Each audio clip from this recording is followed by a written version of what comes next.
भविष्य का है, सवाल नीट में धांधली पर है और इन सवालों की गूंज देश की संसद में भी सुनाई दे रही है। संसद के मॉनसून सत्र के पहले ही दिन लोकसभा में नेता प्रतिपक्ष राहुल गांधी ने नीट को लेकर सवाल पूछे और देश की एग्जामिनेशन सिस्टम को सवालों के कटघरे में खड़ा कर दिया, जिस पर केंद्रीय शिक्षा मंत्री धर्मेंद्र प्रधान ने फौरन जवाब भी दिया। उन्होंने कहा कि मामला सुप्रीम कोर्ट में है और कोर्ट का जो निर्देश होगा उसे हम मानेंगे। और इन सबके बीच देश की सबसे बड़ी अदालत में नीट पेपर लीक को लेकर सुनवाई जारी है। इस दौरान चीफ जस्टिस डीवाई चंद्रचूड़ ने पूछा कि सेंटर वाइज और सिटी वाइज रिजल्ट एनालिसिस से क्या पता चला, जिस पर याचिकाकर्ताओं के वकील की ओर से कहा गया कि एनटीए ने रिजल्ट जारी कर दिए हैं, उन्होंने ऑल इंडिया रैंक नहीं दी है। याचिकाकर्ताओं के वकील ने नीट पेपर लीक मामले में सिस्टम के फेल होने की बात कही, जिस पर एनटीए ने कहा कि सिस्टम फेल नहीं हुआ। सुप्रीम कोर्ट ने दोनों ओर से दलीलें रखी गई हैं। सुप्रीम कोर्ट में पेपर लीक के आरोपियों संजीव मुखिया का भी जिक्र सुप्रीम कोर्ट में हुआ, जिसके बाद सुप्रीम कोर्ट ने दोबारा परीक्षा के तर्क में रिटन सबमिशन दाखिल करने के लिए कहा है। साथ ही मामले के लिए आईआईटी दिल्ली को कमेटी बनाने के लिए आदेश दिए हैं। लेकिन सवाल है कि आखिर नीट का मसला कब सुलझेगा और नीट पर बवाल और सवाल कब तक होंगे। आज इसी मुद्दे पर चर्चा करेंगे। कई खास मेहमान हमारे साथ जुड़ेंगे, लेकिन इससे पहले एक रिपोर्ट आपको दिखाते हैं।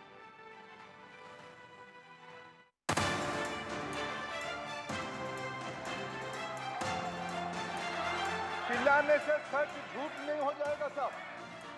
अध्यक्ष महोदय, ये सरकार किसी और का रिकॉर्ड बनाए ना बनाए, लेकिन पेपर लीक का रिकॉर्ड जरूर ये सरकार बनाएगी।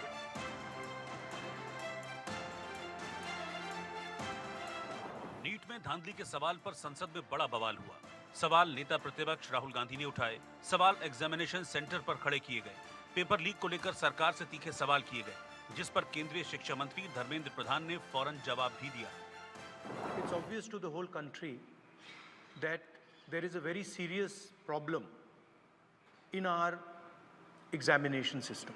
This is not just a question of NEET, it is in all the major examinations. Now, the minister has blamed everybody except himself, right? I don't even think he understands the fundamentals of what is going on here. चिल्लाने से सच झूठ नहीं हो जाएगा साहब। साहब, ये जो कहा गया देश की अभी की एग्जामिनेशन सिस्टम रबिश है सर, इससे दुर्भाग्यजनक बयान देश की नेता प्रतिपक्ष का कुछ नहीं हो सकता है सर। मैं कठोर शब्द से इसको निंदा करता हूँ। इसके साथ ही शिक्षा मंत्री धर्मेंद्र प्रधान ने 2010 में शिक्षा सुधार को लेकर लाए गए 3 बिल को लेकर भी राहुल गांधी को सवालों के कटघरे में खड़ा किया। 2010 में 3 बिल आया था सर शिक्षा सुधार के लिए।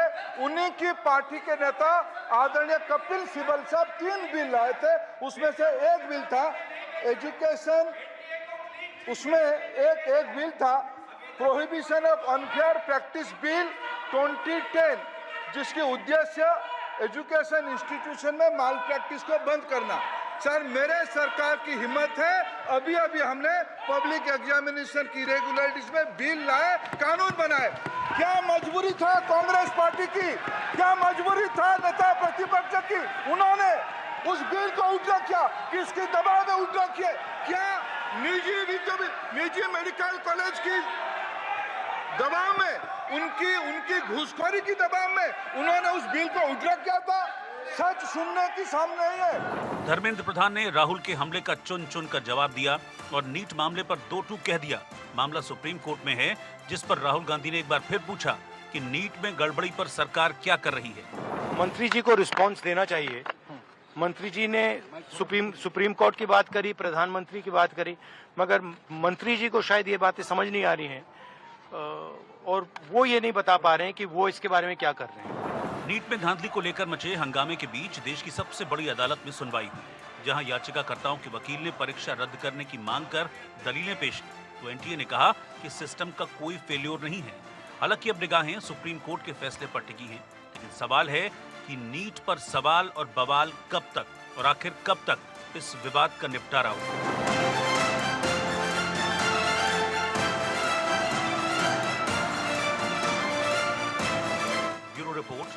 India news.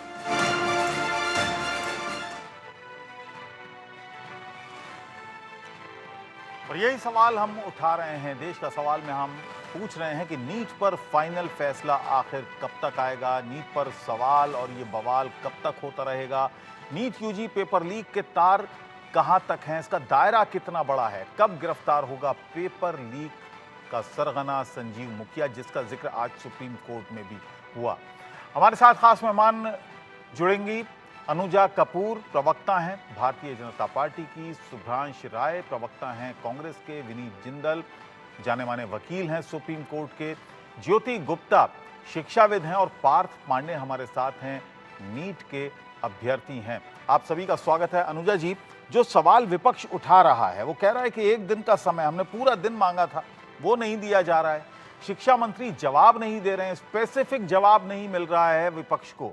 ये तमाम मुद्दे उठाए हैं विपक्ष ने, राहुल गांधी ने भी आज पूछा और अखिलेश यादव ने भी आज यही बात कही। जय श्री राम और आप सभी को सावन के पहले सोमवार की बहुत बहुत बधाई और शुभकामनाएं। मैं आपके सवालों का जो जवाब है, मुझे लगता है कि सुप्रीम कोर्ट ने, अगर आपने ध्यान से सुना हो तो सुप्रीम कोर्ट ने रिस्पोंडेंट्स को कल के लिए, जिसमें आपका एनटीए है और यूनियन ऑफ इंडिया, इनको कहा है इन रिस्पोंडेंट्स को कि जवाब देंगे। मुझे लगता है कि जवाब जो है सबको अच्छी तरह से समझ में आएगा। ये बहुत दुर्भाग्य हुआ उन सब बच्चों के साथ कि जो ये पेपर जिस तरीके से लीक हुआ। पर मैं ये भी कहना चाहूँगी कि जो लीक का पेपर है ये सिर्फ आज और अभी नहीं हुआ। राजस्थान में लीक के पेपर अशोक गहलोत के टाइम पर बहुत बार हुए हैं जी। और उनके वहां पर सिर्फ जो लीक के पेपर की बात होती रही तो वहां पे सचिन पायलट ने कितनी बार इसके बारे में बात करी। अनुजा जी, आपका फ्रेम हमें ठीक से नहीं मिल पा रहा है, आपका फ्रेम हमें ठीक से नहीं मिल पा रहा है। मैं आऊंगा, शुभ्रांश की एक राय ले लेते हैं। शुभ्रांश जी, शिक्षा मंत्री बयान दे रहे हैं कि मामला सुप्रीम कोर्ट में है और जो सुप्रीम कोर्ट फैसला देगा उस पर हम भी सहमत होंगे और पूरा देश सहमत होगा, और उम्मीद करते हैं कि सुप्रीम कोर्ट इन 24 लाख जो अभ्यर्थी अपीयर हुए, जिनमें से पास हुए 13 लाख के करीब, उनके हितों को देखते हुए ही कोई फैसला सुप्रीम कोर्ट देगा। सभी ये उम्मीद कर रहे हैं। ऐसे में पार्लियामेंट के अंदर सिर्फ हंगामा करने के लिए, राजनीति करने के लिए कांग्रेस पार्टी या विपक्ष ऐसा कर रहा है, ऐसी राय बनाने की कोशिश बीजेपी की तरफ से है, सरकार की तरफ से है। मान्यवर, ऐसा है कि अगर आपका कोई बेटा बेटी या आपका भाई नीट का एग्जाम दिया होता तो इस दर्द को आप महसूस कर सकते हैं। धर्मेंद्र प्रधान के परिवार का बेटा बेटी तो किसी ने एग्जाम दिया नहीं। आपके किसी परिवार के व्यक्ति ने दिया है? मान्यवर बोल लो, अब आपने सवाल रेज किया तो सुनिए तो सही। जिन 24 लाख अभ्यर्थियों ने इस एग्जाम को दिया है और आपराधिक तरीके से जो नकल करने का प्रयोजन हुआ, चाहे वो भारतीय जनता पार्टी नरेंद्र मोदी की सरकार बिहार में हो, चाहे भारतीय जनता पार्टी नरेंद्र मोदी की सरकार गुजरात में, ये ही दोनों मुख्य केंद्र थे। अब सवाल ये पैदा होता है, जांच की भी एक दायरा होता है, जांच की भी एक सीमा होती है। जो बच्चे पढ़ के 2-2 साल 3-3 साल कोटा में अपना वक्त बिता रहे हैं सिर्फ इस उम्मीद के साथ कि एक मात्र ऐसा एग्जाम और परीक्षा है जिससे हम अपने परिवार का और यहाँ तक कि देश के स्वास्थ्य को भी सुधार सकते हैं, अगर उसमें भी एक देश एक शिक्षा पद्धति के नाम पर इतना बड़ा घोटाला हो रहा है तो धर्मेंद्र प्रधान को सबसे पहले इस्तीफा देना चाहिए। एक बात। दूसरी बात, जो धर्मेंद्र प्रधान ने एक वर्ड यूज किया कि रबिश, सवाल ये पैदा होता है कि इतने सारे घोटालेबाज पकड़े गए तो सबका संबंध या तो गुजरात से है या बिहार से है और दोनों जगह भारतीय जनता पार्टी की सरकार है, तो ये रबिश और घोटालेबाज कौन है? तीसरी इंपॉर्टेंट बात, ये जो 24 लाख बच्चे हैं, आपने अगर नोट किया, हर दिन जब से ये घोटाला हुआ है कोई ना कोई व्यक्ति संस्थान कहीं ना कहीं धरना प्रदर्शन कर रहा है। अगर लखनऊ में कर रहा है तो नरेंद्र मोदी की सरकार वहां भी लठ चला रही है और दिल्ली में कर रहा है तो वहां भी चलाएगी। तो क्या ये विपक्ष के लोग जो चुनकर पार्लियामेंट में गए हैं, क्या ये उस सरकारी कैंटीन में बैठ खाना खाने गए हैं? अगर ये देश के युवाओं की और होने वाले भविष्य की आवाज नहीं उठा सकते तो उनकी वहां जगह क्या है? और अगर सरकार, आपने मेरी बात का जवाब नहीं दिया, क्या उस सरकारी बंगले में रहने के लिए मंत्री बनाए गए हैं? कि उनकी नाक के नीचे इतना बड़ा भ्रष्टाचार शिवराज हो रहा जी, है। आपने मेरी बात का हिंदुस्तान शुरुआत में युवा, जवाब नहीं दिया। हिंदुस्तान का स्वास्थ्य खतरे में जा रहा है और ये कह रहे हैं कि रबिश हो रहा है। ठीक है, ठीक है। अनुजा जी, हाँ अनुजा जी अब आ जी, गई जी। हमारे साथ। अनुजा जी, सिस्टम फेलियर मानने से इनकार कर रहे हैं शिक्षा मंत्री, ऐसा क्यों है? सिस्टम का फेलियर ही हुआ, अगर पेपर लीक हुआ है तो ये तो सिस्टम का फेलियर माना जाएगा ना। क्या मेरे भाई जो यहाँ पर बैठे हैं कांग्रेस के, क्या वो मानते हैं, ये मानते हैं कि सिस्टम फेलियर उनके टाइम पर भी रहा? ये मानते हैं? इसका मतलब कि सिस्टम फेलियर है, क्योंकि हम भी यही बात कह रहे हैं कि सिस्टम फेलियर आपके टाइम पे रहा, तभी राजस्थान हमारे पास है। आपके राजस्थान के अंदर क्या क्या नाम है, सचिन पायलट ने ये कहा था कांग्रेस नहीं तो लीडर, उनके समय उन्होंने में ये अगर जितनी- सिस्टम जो फेलियर जितनी- हुआ था तो अब उन्होंने- आप उसको नहीं। कॉम्पनसेट कर रही हैं कि हाँ हमारे टाइम में भी हो गया तो अब मामला बराबरी पर छूटा। क्या मैंने ये कहा कि हमारे टाइम पर हो गया इसलिए मामला बराबरी में छूटा? ऐसा कहा क्या? नहीं। सीबीआई के अंदर जांच चल रही है। आपका नीट जो है वो ऑलरेडी सुप्रीम कोर्ट के अंदर है। क्या हमने एक बारी भी यही कहा कि सुप्रीम कोर्ट में जो भी जजमेंट सामने आएगा कि उसको नहीं मानेंगे? क्या हमने ये नहीं कहा कि बहुत दुर्भाग्यपूर्ण है? हमने कहा था कि पूरे को रद्द कर देते हैं, पर हम ये नहीं चाहते कि पूरा रद्द हो, क्योंकि इसके अंदर कई बच्चों के जो साल है वो खराब हो जाएंगे। हम भी चाहते हैं कि इस चीज के बारे में जल्द से जल्द इसके अंदर चीजें सामने नजर आए, और इसके हिसाब से बहुत अरेस्ट हुए हैं। ऐसा भी नजर आया है कि इसके अंदर पॉलिटिकली कनेक्टेड तेजस्वी यादव भी इसके अंदर इन्वॉल्व थे।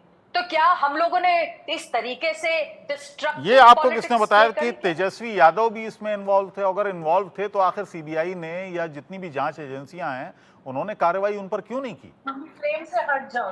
देखिए, मैं यही आपसे बात कर रही हूँ, सीबीआई की जो जांच है वो भी चली है, और सीबीआई की भी जांच कहीं ना कहीं आगे बढ़ी है।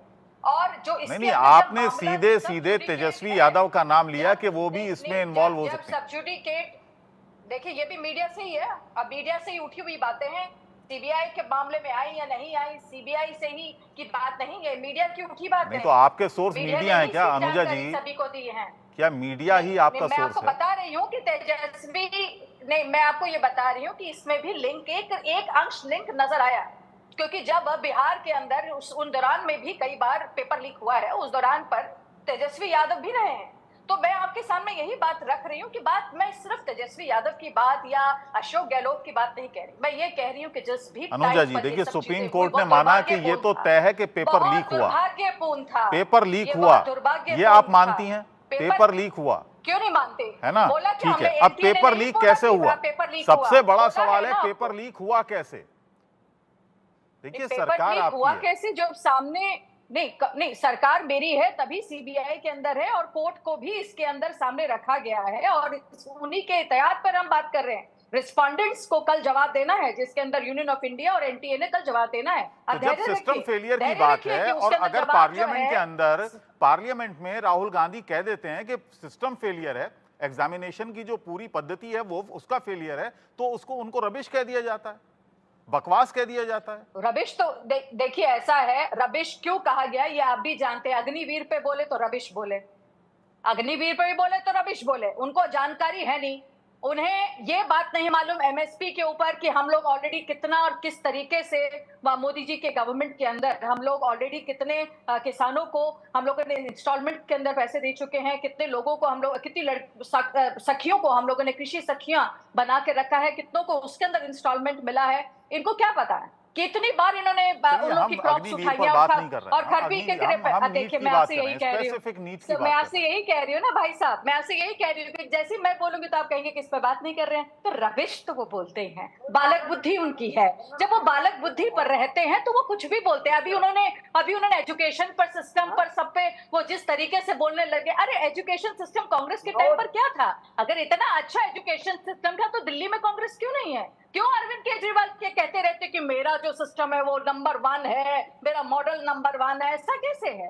कैसे ये? ठीक है, शिवराज जी से इसका जवाब दूंगा, लेकिन पहले हमारे साथ दो खास मेहमान भी मौजूद हैं।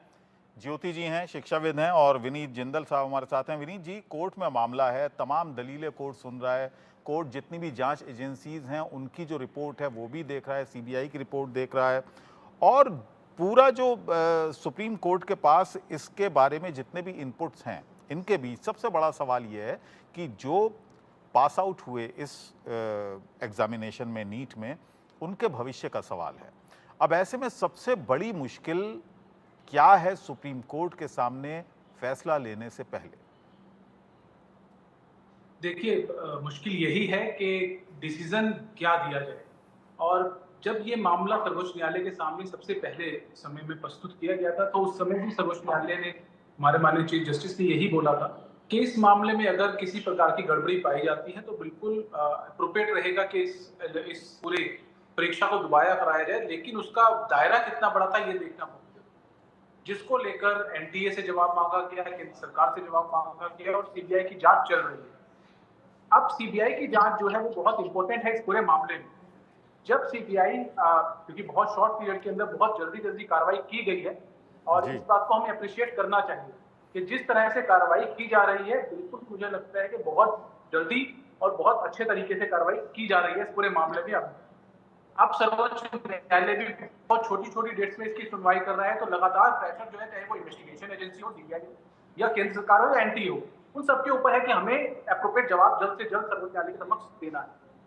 लेकिन कठिनाई वही है कि जब तक ये बात डिटरमिन नहीं होती कि इस पूरे पेपर लीक का दायरा कितना सबसे बड़ा दायरा की आप बात कर रहे हैं, लेकिन मसला दायरे का है कि किसी भी एजेंसी के पास ऐसा कोई इंच टेप नहीं है कि वो दायरा नापे। ना एनटीए के पास है, ना सीबीआई के पास है, किसी के पास नहीं है। कैसे पता लगेगा? मैं उसी के ऊपर आ रहा हूँ कि अब दायरे की जांच, दायरे का जो पता लगाने का जो प्रोसेस है, वो आज भी आपको सर्वोच्च न्यायालय ने जिस तरह से बोला, आज उससे भी आपको पता चलेगा। और जो पेटिशनर्स हैं वो लोग भी अलग अलग तरीके से, पहले भी जो एक आईआईटी के प्रोफेसर हैं, आईआईटी के जांच के अंतर्गत उसको जो डाटा है वो सबमिट किया गया है, और इस तरह से जो पेटिशनर्स हैं वो भी अपनी तरफ से डाटा इकट्ठा कर रहे हैं, और डाटा इकट्ठा करके किस तरीके से कितने बच्चों को कितने सेंटर पे किस तरह से मार्क्स दिए गए। आप देखिए, सर्वोच्च न्यायालय ने जो डायरेक्शन दिया था मार्क्स को पब्लिक करने का, उसका पर्पस यही था कि ये पब्लिक डोमेन में आए, और जो भी यह व्यक्ति सोचता है कि मुझे किसी भी तरीके से इस मामले में, इस जांच में कोई हेल्प मिल सकती है, तो वो करे। और इस चीज के ऊपर बहुत सारी एजेंसीज, बहुत सारे इंडिविजुअल लोग, बहुत सारे पेटिशनर जो हैं, सभी लोग लगे हुए हैं, और मुझे नहीं लगता कि इसमें बहुत ज्यादा कोई कठिनाई होने वाली है। और जल्दी इसका निर्णय भी आपके सामने होगा कि ये मामला कितना बड़ा और कितने बड़े स्केल पे था और कितने छोटे स्केल पे था। इस बात का भी बहुत जल्दी आपके सामने इसका जो निष्कर्ष है वो जल्दी आएगा। चलिए ज्योति जी, जो जितने भी एस्पिरेंट्स हैं जिन्होंने नीट परीक्षा दी, पास हुए और अपनी ईमानदारी से, अपनी मेहनत से पास हुए, अगर हम उनको हटा भी दें जिन्होंने भी गलत तरीके का इस्तेमाल किया, उन बच्चों की स्थिति, मानसिक स्थिति क्या इस समय होगी? किस तरह के दौर से वो गुजर रहे हैं? डरे हुए हैं जी, बच्चे इस वक्त डरे हुए हैं, उनको लग रहा है कि कुछ भी हो सकता है, और इसमें हार्डवर्क तो होता ही है। देखिए, जितने बच्चे यहाँ पे नीट का इम्तिहान देते हैं, ज्यादातर बच्चे ऐसे होते हैं जिन्होंने 2 साल तक मेहनत करनी होती है, और कुछ बच्चे तो ऐसे होते हैं जिन्होंने ड्रॉप ईयर्स भी लिए होते हैं, 1 साल 2 साल, उसके बाद इम्तिहान दे रहे होते हैं। तो बच्चों की 2 साल से लेके 4-5 साल की तपस्या होती है ये, जिसमें कि वो इम्तिहान देते हैं। तो ये सिर्फ एक उनका हार्डवर्क ही नहीं है, मेहनत ही नहीं है, उनकी किस्मत की भी बात होती है कि कौन से बच्चे का सिलेक्शन होता है, कौन से का नहीं होता। तो एक दफा जिनका सिलेक्शन हो गया है वो बहुत डरे और घबराए हुए हैं, क्योंकि वो जाहिर है कि दोबारा से इम्तिहान नहीं देना चाहते, और वो ये चाहते हैं कि अगर हमें हमारी मेहनत का फल मिला है तो हमें दोबारा से उस चीज़ को ना देना पड़े, और कहीं ऐसा ना हो कि हम दोबारा इम्तिहान दें और फिर पास ना हो पाए या हमारा नंबर ना आ पाए और हमें कोई गवर्नमेंट कॉलेज ना दिया जा सके। इसके साथ साथ मैं ये कहूँगी कि दूसरी तरफ जो बच्चे डिजर्विंग नहीं है और उनका रिजल्ट अगर किसी तरीके से आ गया है, तो हमें ये सोचना चाहिए कि हम यहाँ पे डॉक्टर्स की बात कर रहे हैं, जिसमें कि जो कि आगे जाके लोगों का इलाज करेंगे, जिंदगी मौत उनके हाथ में होने वाली है। तो अगर हम नॉन डिजर्विंग कैंडिडेट्स को, क्योंकि बेशक आपने कहा नॉन डिजर्विंग की आपने बात की है, तो बहुत सारे ऐसे स्टूडेंट्स आ गए हैं जिन्होंने जिनके एक सेंटर के, जो एक सेंटर में 12 स्टूडेंट्स हैं जिनके 700 से ऊपर नंबर हैं। एक स्टूडेंट है, छात्रा है, वो बच्चे। 12th में फेल है और उसके जी। 705 अंक हैं। और उन्हीं से हम इलाज कराएंगे आगे जाके। तो ये जो है बहुत बड़ा सवाल है। तो एक छोटे से मतलब अगर हम सीट्स गिनते हैं 50,000 अगर गवर्नमेंट कॉलेजेस की सीट्स है, 50,000 प्लस प्राइवेट कॉलेजेस की है, तो क्या इन छात्रों की वजह से क्या हम सारे सिस्टम को प्रोटेक्ट करने की कोशिश कर रहे हैं और क्या हम अनफेयरनेस की तरफ नहीं जा रहे हैं? तो कई दफा क्या होता है कि जब गलती हो जाती है तो उसको मान के उसको सुधार के आगे बढ़ने की बात होती है, दोबारा से उस चीज की तरफ देखा जा सकता है और उस चीज को दोबारा किया जा सकता है। तो एक गलती हुई है, एक प्रॉब्लम हुई है और जैसे कि अभी कहा, बिल्कुल ठीक ठाक कहा कि दायरा नहीं इसका आप जान सकते। इसमें आप कोचिंग सेंटर्स भी इन्वॉल्व हो सकते हैं। इसमें जब शुरू में बात हुई थी तो ये था कि बस इसी सेंटर पे प्रॉब्लम है, पर धीरे धीरे पता चला कि और सेंटर्स पे प्रॉब्लम है। और हम क्यों भूल जाते हैं कि टेक्नोलॉजी का जमाना है। अगर एक पेपर 12 घंटे पहले बच्चों के हाथ में था, वो क्या सारे देश में बच्चों के पास नहीं जा सकता? एक बहुत बड़ा सवाल है, एक बहुत बड़ा फेयरनेस का सवाल है। और जो बच्चे अच्छे हैं पढ़ाई में, जिन्होंने अच्छे से मेहनत करी है और जिन्होंने मेहनत से क्रैक चलिए, किया है, नीट अभ्यर्थी वो हमारे साथ दोबारा आ गए हैं। भी तन्मय क्रैक नाम है कर इनका। लेंगे। नीट के एस्पिरेंट हैं तन्मय, मेरी आवाज मिल रही है आपको? हाँ जी। तन्मय, आपका क्या स्टेटस है नीट का? कितने मार्क्स आपको मिले? क्या क्या सोच रहे हैं इस पूरे मामले में, जो पेपर लीक का मामला है, जिसमें संसद में भी हंगामा है, सड़क पे भी, अब कोर्ट में मामला चल रहा है? I personally scored 700। पहले मुझे लगा था रैंक काफी अच्छी आएगी, पर रिजल्ट तो आ गया। ऑल्सो अभी सुप्रीम कोर्ट में काफी हियरिंग हो चुकी है और अभी एक क्वेश्चन पे भी है, फिजिक्स का एक क्वेश्चन है, क्वेश्चन नंबर 19 जो चल रहा है, और उससे भी काफी रैंक का ऊपर नीचे हो सकता है। और तो जैसे 700, रैंक आपका इन्फ्लेशन की 700 है बात तो ये तो अच्छा मार्क्स हैं। आप क्यों सोच रहे हैं कि हाँ आपको जी। और ज्यादा उम्मीद थी? मेरी तैयारी वैसे 720 की थी, वो मैं काफी आसान क्वेश्चन गलत करके आया था। और इस साल का paper was not high standard, मतलब हमें सबको रैंक इन्फ्लेशन तो थोड़ी एक्सपेक्टेड थी कि 700 भी 600, 700 या 800 बच्चों के आ सकते हैं, but rank inflation is about 2300 now. आप क्या देख रहे हैं, आप जो सुप्रीम कोर्ट में चल रहा है और जिस तरह से गिरफ्तारियां हो रही हैं, जांच चल रही है, पेपर लीक, अब कोर्ट ने भी कह दिया है कि हाँ पेपर लीक तो हुआ है, अब उसका दायरा कितना बड़ा है ये देखना बाकी है और उसी के बिना पर कोई भी फैसला कोर्ट का आएगा। अब उस बात पे कोई श्योरिटी नहीं है जैसा लग रहा है। As they are discussing more and more about the physics question and other stuff, तो लीक की बात ज्यादा नहीं हो रही है अभी। आप क्या चाहते हैं? आपको क्या उम्मीद है? कोर्ट से क्या उम्मीद है? कोर्ट में किस तरह का फैसला आना चाहिए? आप क्या उम्मीद कर रहे हैं? जो भी फैसला आएगा I will have to deal with it. मैं कोई प्रेफरेंस नहीं कर सकता कि अगर वापस पेपर हो गया तो मुझे वापस लेकिन क्योंकि री नीट की बात चल रही है, बहुत सारी याचिकाएं ऐसी हैं जो कह रही हैं कि दोबारा से नीट की परीक्षा होनी चाहिए। ऐसे में तो उन तमाम विद्यार्थियों की, तमाम स्टूडेंट्स की मेहनत पे पानी फिर जाएगा जो अपनी मेहनत से, अपनी लगन से कामयाब हुए। हाँ, मैं भी लाया था, मेरे भी 700 है। मैंने आप भी मैंने अपनी उसमें बुक्स शामिल हैं। भी इधर उधर बांट दी थी, तो मेरे पास अपनी बुक्स भी नहीं है अभी तो वैसे, और मैं 2 महीने से बिल्कुल भी नहीं पढ़ रहा हूँ। कितने तो मेरे लिए भी दिन की difficult मेहनत होएगा। होती है? पूरे आमतौर से देखा गया है कि 10th के बाद से ही मेहनत शुरू हो जाती है। हाँ जी, हाँ, मैं 2 साल मैं ना कोई फंक्शन अटेंड करा, मैं बस जाता था, वो पढ़ता था, फिर घर पे आके भी पढ़ता था। एटलीस्ट 15-16 आवर्स हो जाते थे दिन के। पहला ही अटेम्प्ट था आपका? हाँ जी, विद 12th। अच्छा, चलिए, बहुत बहुत शुक्रिया और उम्मीद करते हैं कोई ना कोई ऐसा रास्ता निकले, कोई ना कोई ऐसा फैसला सुप्रीम कोर्ट का आए। और हमें मुझे बताया गया कि आपको भी अपनी परीक्षा की तैयारियों के लिए और जाना है, तो हमसे बात करने के लिए, इंडिया न्यूज़ से बात करने के लिए बहुत बहुत शुक्रिया आपका। शुभ्रांश जी, आपने अनुजा जी को सुना, उन्होंने तमाम दलीलें दी हैं अपनी सफाई में। उन्होंने कहा कि अगर इतनी साफ सुथरी कांग्रेस की सरकारें होती पिछली तो राजस्थान ना मिलता, सारी की सारी सीटें एक बार फिर दिल्ली में ना जीतते जितना आप कह रहे हैं, और आपके दौर में तो अच्छी खासी धांधली हुई पेपरों में। अनुजा जी को भूलने की बीमारी है, जैसे नरेंद्र मोदी जी को हर बात पे भूलने की बीमारी। देखिए 10 सालों से नरेंद्र मोदी भारतीय जनता पार्टी की सरकार, पिछले 7 सालों में 50 से ज्यादा एग्जाम कैंसिल हुए और पेपर लीक हुए। तो इसका मतलब मान लिया जाए राज्यों में तो कांग्रेस की सरकार है ना, वो तो राजस्थान का जिक्र कर रही थी। मान्यवर सुन लीजिए तो सही, सुनने में आपको दिक्कत है क्या? प्रभु ने 2 कान दिया, सुनिए तो सही, मैंने सुन लिया सवाल।